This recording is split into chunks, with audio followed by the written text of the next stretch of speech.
This is Kenya News Update today. A continent of 1.4 billion people is being led by a bloc that its own youth call a dictatorship club. The African Union Summit just opened in Ethiopia, promising to discuss the future, but here's the twist. The people who are that future say they've been completely abandoned. Coming up, you'll discover why a generation is calling the AU a failure and how this anger is fueling coups across Africa. Meet Chima Ekwum. He's 32 years old and lives in Nigeria's capital, Abuja.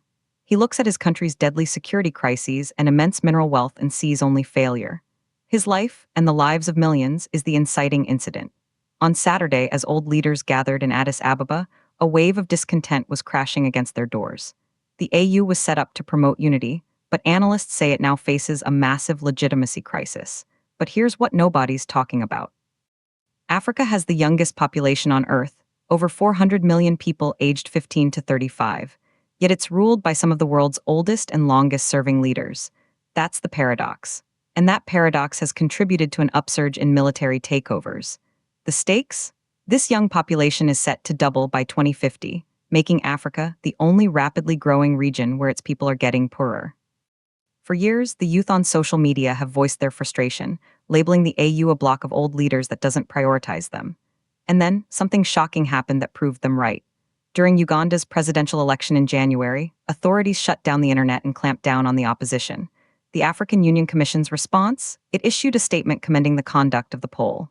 This enraged the youth. One person said, "Dictatorship Club has spoken."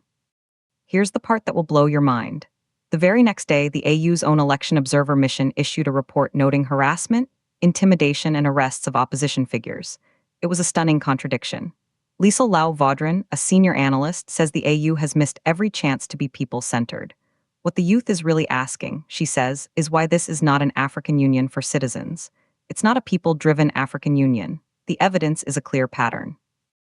Over the last year, as several African countries held elections, opposition candidates were sidelined, results were disputed, and young voters protested after incumbents were re-elected.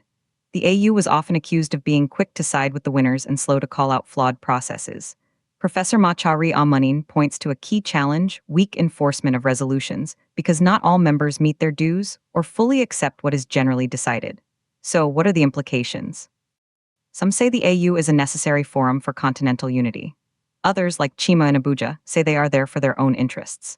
He told the AP that in Nigeria, we have all it takes to put things in order, but the AU doesn't care about holding leaders accountable. The controversy is clear. Is this a union of states or a club for presidents? The unanswered question is simple. If the AU doesn't represent its 1.4 billion people, especially its youth, what is its future? Do you think the African Union can reform, or is it a lost cause for a new generation? Drop your take in the comments. Subscribe to Kenya News Update today for more breaking news from across the continent.